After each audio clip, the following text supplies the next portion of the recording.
Graça e paz, meus irmãos. Amém. Meus irmãos, eu quero fazer hoje uma leitura diferente dessas que sempre nos motivam a fé no sentido triunfalista, no sentido comum da motivação. Nossa leitura está em Abacuque, no capítulo 3. Eu lerei os versículos 17, 18 e 19.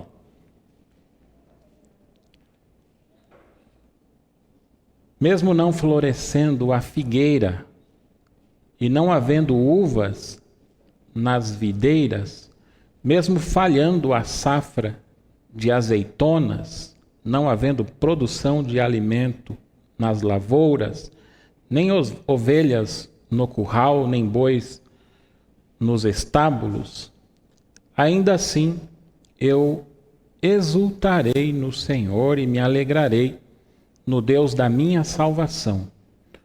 O Senhor, o soberano, é a minha força. Ele faz os meus pés como os do cervo, faz-me andar em lugares altos. Meus irmãos, vocês me conhecem já há muitos anos e eu sempre repito, para que não estranhem as minhas improvisações, que eu sempre acho que é uma providência divina, e eu trago de maneira simples, resumida, algum trecho bíblico, para que a nossa expressão de fé seja renovada de alguma forma ou de outra dentro de um contexto específico. Como disse, essa leitura é diferente de outras propostas, como por exemplo, da declaração positiva, da fé triunfalista, de expressões como, por exemplo, eu declaro, eu ordeno, se Deus fizer isso, se Deus fizer aquilo, eu retribuirei de tal forma. Essa leitura, esse contexto, é diferente de quase tudo que nós vimos em mensagens, em exposições que visam incentivar os ouvintes. Provavelmente, eu seria demitido numa igreja triunfalista, numa igreja neopentecostal, após essa mensagem. Essa expressão do profeta Abacuque é uma expressão de fé extraordinária. É diferente de fé condicionada a alguma coisa. É uma fé que não está baseada em bênçãos, em prosperidade, mas que vai além de tudo aquilo que nós pregamos algumas vezes como fé. O profeta está fazendo uma declaração de que se tudo der errado, se providência não vir, se profecia falhar, se o desemprego chegar, se a doença não for curada, ele está dizendo que mesmo assim, diante de qualquer quadro desses, ele continua crendo em Deus, a fé dele é inabalável, porque não está motivada ou não é movida por coisas. Ela é movida, ela é orientada por Deus. É isso que o profeta está dizendo. Eu, quando li esse trecho nessa última vez, eu me lembrei de uma irmã, e talvez nas minhas visitas pastoral foi a expressão de fé que mais me marcou. E me marca e me chama a atenção até hoje, pois aquela irmã que eu conheci em um lugar do Nordeste, não vou dar endereço nem nome, uma irmã que morava numa casa muito simples, a sua família havia se desviado da igreja, apenas ela, cuidando de 2 netinhos, o filho havia morrido, a nora estava doente, e na nossa visita ela disse que tinha acabado de chegar de um hospital, que estava muito enferma e que pediu misericórdia para Deus, para que Deus desse a ela uma sobrevida, para que ela educasse os netos, nos caminhos do Senhor. Eu achei aquilo muito maravilhoso, eu achei aquilo muito especial, mas o que me marcou não foram essas expressões dela, não foram essas necessidades, essas limitações que eu vi na casa daquela irmã. O que me marcou foi uma pessoa tão anônima, num lugarzinho que tivemos que andar muito para chegar, uma casa que não tinha nem água, para os irmãos terem uma ideia. Essa irmã, depois de algum tempo, viajou para a casa de parentes, numa outra região do Nordeste, e lá nós ficamos sabendo que essa irmã faleceu. E quando eu tive a notícia, eu soube que nem pastor tinha naquela região de nenhuma igreja para fazer o seu sepultamento. E eu fiquei inquieto no meu coração, reclamando como pode uma pessoa tão fiel, tão dedicada a Deus, que não estava servindo a Deus por interesse nenhum, termina a sua vida de uma forma assim tão simples quanto era a sua vida, e sem que houvesse homenagem, sem que houvesse uma propaganda da sua história e da sua morte. Simplesmente encerrou a sua carreira aqui de forma muito simples, muito apagada. Eu me entristeço até hoje. Talvez se eu não contasse, ninguém saberia dessa irmã, que, pasmem os irmãos, eu não lembro nem o nome.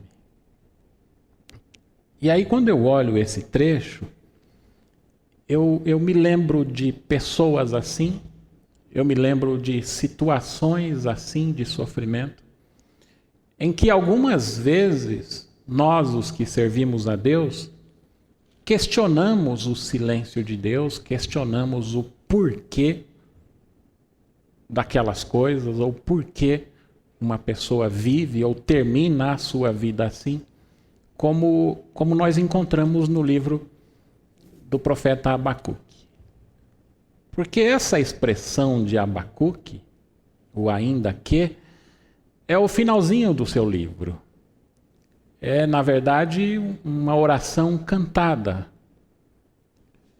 Mas o capítulo 1 e o capítulo 2 são também, só que na contramão, impactante quanto essa conclusão dele.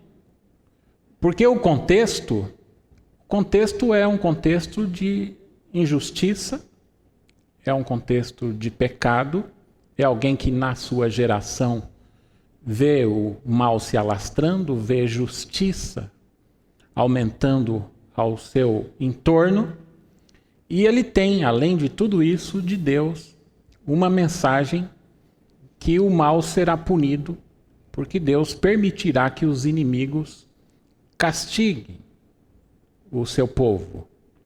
Ele está dentro de um contexto de sofrimento presente e de uma opressão iminente. Algo ruim, pior do que já está, vai acontecer. E o profeta tem essas inquietações também. O capítulo 1 é um capítulo dedicado ao porquê. Qual motivo? Por que o Senhor permite? Por que o Senhor deixa? É um capítulo de reclamações. Se nós lêssemos apenas o primeiro capítulo, nós não teríamos uma boa impressão desse profeta como temos quando lemos o último capítulo. Porque o primeiro capítulo é o questionamento do porquê das coisas. Assim como nós não o fazemos verbalmente, mas muitas vezes o fazemos no coração. O porquê uma pessoa tão fiel, num lugar distante, termina a sua vida sem que tenha pelo menos um pastor para celebrar o culto fúnebre. Não estava cercada de pessoas. Por quê? Por que Deus não permitiu isso antes? Por que Deus não movimentou pessoas a irem até lá? O porquê? E os irmãos que estão acompanhando, veja, por exemplo, o capítulo 1, ele começa assim. Até quando, Senhor? O versículo 2 é por quê? Ele pergunta o porquê das coisas. Então essa reclamação, essa inquietação, que é própria nossa, é própria dos vacilos da nossa fé, ou então, no mínimo, da introdução a uma discussão com Deus, para um relacionamento, e nós vemos isso em pessoas de fora, em pessoas de dentro, e vemos nos profetas do Senhor. Esse é o primeiro capítulo. No capítulo 2, nós temos aqui respostas de Deus. Deus fala o porquê das coisas. E Deus fala também as exceções que ele faz na vida daquele que se comporta diferente do contexto de pecado.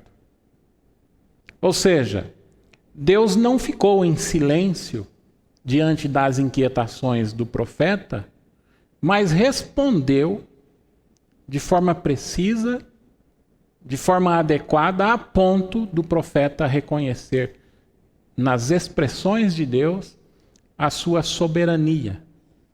Quando o profeta entende o porquê de Deus, ou melhor dizendo, não sei se é possível entendermos o porquê de Deus. Uma pessoa me disse essa semana, a princípio eu parei para investigar se de fato era assim. Ela disse que os porquês de Deus nós devemos aceitar sem questionar. E quando nós olhamos as respostas de Deus, o profeta tem a decisão de aceitar ou questionar. E quando ele entende que a vontade de Deus é acima das nossas vontades e ele descansa a sua inquietação na soberania de Deus, ele dá, pelo menos ao que parece numa leitura rápida, ele se dá por convencido. E a prova disso é o capítulo 3.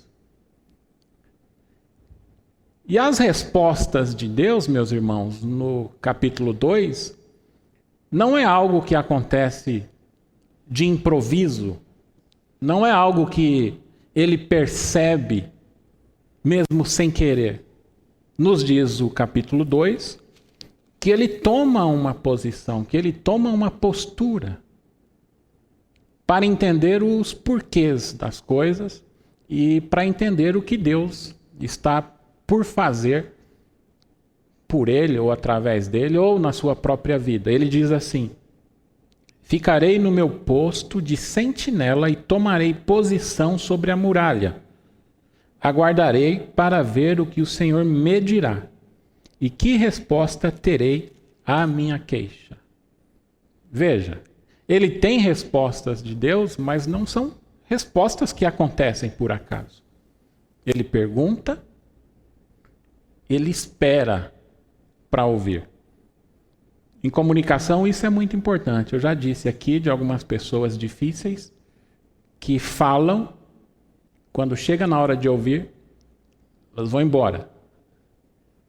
Veja esse princípio de comunicação. O profeta fala, queixa, e ele não sai andando, ele não foge, ele espera, ele toma uma posição para ver a resposta de Deus. E aí nós chegamos no capítulo, onde nós temos esse hino, esta oração. Eu, se fosse resumir o capítulo 3, eu resumiria assim, se colocando no lugar do profeta. Tá bom, Senhor. Eu entendi que o Senhor é soberano, que eu não sou nada para questioná-lo. Eu descanso na tua vontade e eu te louvo. Eu não me importo com o que está acontecendo ao redor, porque o Senhor é o que me basta. É isso que o profeta está dizendo. Então a mensagem acabou. É exatamente isso. Mas dessa mensagem, meus irmãos, que acabou, eu quero tirar aqui 4 lições, quatro expressões que eu considero que motivaram essa declaração do profeta. Primeira delas é a resposta de Deus. Quando nós temos queixas, quando nós temos dúvidas, quando nós temos conflitos, quando nós estamos apanhando sem saber o porquê, nós precisamos buscar uma resposta em Deus. Porque é muito triste, já experimentei isso, tenho certeza que os irmãos experimentaram, passar por situações ou por eventos ou por fases da nossa vida e não ouvirmos a voz de Deus,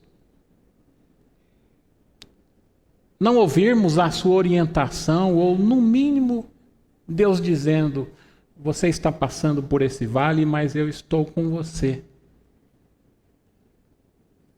Então, essa primeira lição que nós extraímos para a nossa vida, ela deve nos motivar em todas as vezes, ou em todas as circunstâncias, que nós não entendemos o porquê delas, mas que mesmo assim estamos envolvidos naquele sofrimento, nós devemos, assim como o profeta, tomar uma posição, estabelecer um local de contato com Deus e pedir a Ele para que fale, para que dê resposta. Porque o Senhor é bom, meus irmãos. O Senhor não é perverso. O Senhor não é aquele que nos vê sofrendo e cruza seus braços. Já citei aqui muitas vezes e repito aqui a expressão do salmista Davi. Quando ele nos motiva a agirmos assim. Quando ele diz: provai e vede que o Senhor é bom. Experimenta, prova. Não passe os seus sofrimentos, não entre nos seus labirintos de dúvidas, sem questionar a Deus alguma coisa, sem tomar posição e aguardar em silêncio a resposta dele, para que ele diga. Se não o porquê, ele te diga: eu estou com você por onde você passar. É isso que nós aprendemos aqui, porque isso aconteceu com o profeta. A segunda lição é a experiência pessoal que traz essa motivação extraordinária para nós. Por que eu destaco a experiência pessoal?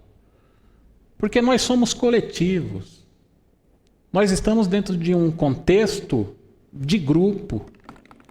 Nós estamos no dia a dia embalados por grupos como, por exemplo, a nossa cidade, a nossa condução, o nosso trabalho, a nossa família, a nossa igreja. E quando nós nos comportamos como boiada que vai ao sabor do vento, sem se preocupar o que será que Deus quer de mim dentro desse movimento, dentro desse contexto, ou sentir que Deus está olhando na multidão e dentro da multidão para você. Porque você é especial. Há uma multidão como aqui havia uma nação, aqui havia um povo que precisava também da graça de Deus, da sua misericórdia, mas Deus está nos mostrando aqui, por esse exemplo, que nós não somos levados assim, como uma boiada, que cada um de nós tem nome, que Deus não tira seus olhos de nós, Ele nos acompanha e Ele sabe qual é a nossa necessidade.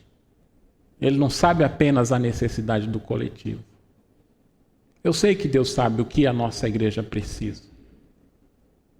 Mas Ele sabe o que eu preciso, Ele sabe o que você, Joabe, precisa, Ele sabe o que você, Cibele, precisa.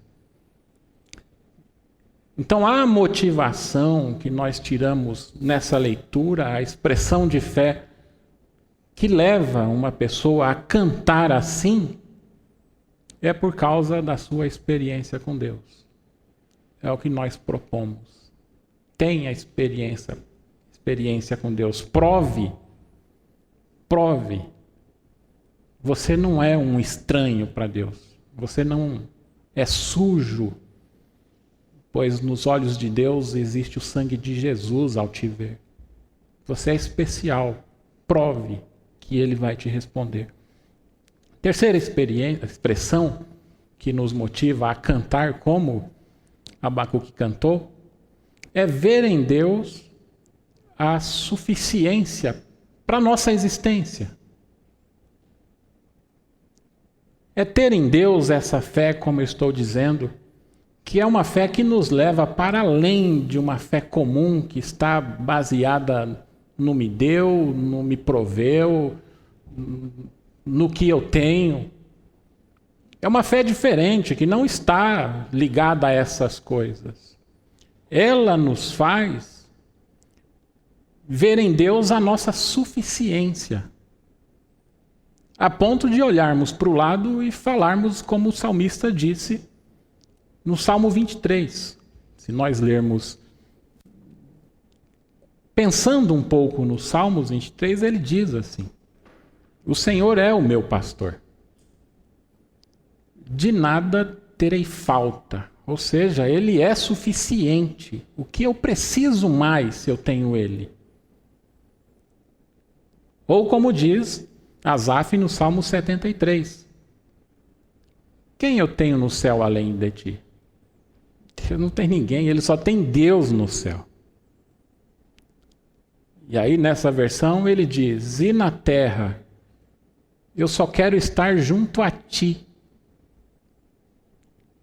É uma experiência da suficiência de Deus que nós nos bastamos por causa de Deus em nós. E quando ele canta assim, ainda que tudo dê errado, ainda que eu perca tudo, ele não está dizendo o que aconteceu, mas ainda que aconteça isso, eu me alegrarei no Deus da minha salvação. Deus me basta. Deus é tudo para mim. Deus é suficiente para mim. Eu me completo, eu me realizo, eu sou feliz. Não é por causa das coisas, é por causa de Deus. Essa é a terceira expressão de fé que nós tiramos aqui. A quarta e última, e aqui eu penso que é uma interpretação minha, eu acho que só faz assim, eu acho que só ora assim, eu acho que só tem essa confiança quem ama a Deus acima de todas as coisas. Quem ama a Deus acima das bênçãos de Deus.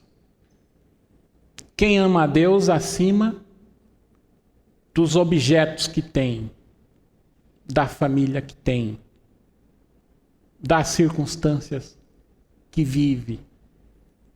Quem ama a Deus acima de qualquer coisa, acima de todas as coisas, é capaz de declarar assim: ainda que eu perca, ainda que eu vá à falência, ainda que morram pessoas ao meu redor, ainda que eu fique sem nada nessa vida, E eu estou falando de coisas, mas vamos engrossar o caldo. Ainda que eu perca a minha honra, ainda que me difamem, ainda que me tratem como um nada, o que mais nós podemos perder?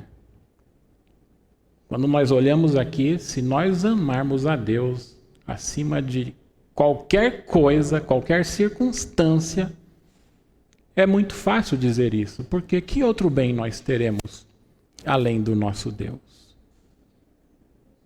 Por isso o profeta ele canta assim: mesmo não florescendo a figueira e não havendo uvas nas videiras, mesmo falhando a safra de azeitona, não havendo produção de alimentos nas lavouras, nem ovelha no curral, nem bois nos estábulos, ainda assim eu exultarei no Senhor e me alegrarei no Deus da minha salvação. O Senhor, o soberano, aquele que faz coisas que eu não entendo, mas eu descanso na sua soberania, porque Ele é Deus, aquele que é soberano, é a minha força e faz os meus pés como os dos servos. Glória, pois, a Ele, meus irmãos. Deus é tudo para nós, Deus nos basta, Ele é o nosso pastor, Ele é a suficiência em todos os aspectos das nossas vidas, e essa declaração do profeta é o convite que faço a você, a mim, no dia de hoje. Não estou dizendo, não estou profetizando, não estou nem pensando que seja assim. Que você vai perder o seu emprego, que você vai perder a sua honra, que você vai perder a sua saúde. Assim como o profeta também não está dizendo. Mas eu estou dizendo que ainda que isso aconteça, ainda que isso seja uma realidade diferente da qual estamos esperando, se a profecia falhar, se a cura não vier, se o emprego for perdido, mesmo assim, essa expressão de quem ouve Deus, essa expressão de quem tem experiência com Deus e quem vê em Deus a sua suficiência e que ama a Ele acima de todas as coisas, é possível, é a declaração, é o hino, é a oração de fé. Como disse, não uma fé triunfalista, mas uma fé especial. Aquela que te conecta direto com Deus, de modo que você não olha para as circunstâncias. Que Deus te abençoe, meu irmão. Que você seja renovado assim. Se essa for uma resposta de Deus, se essa for uma resposta de Deus para a tua vida, exulte ao Senhor, porque Ele está respondendo você, porque Ele te ama.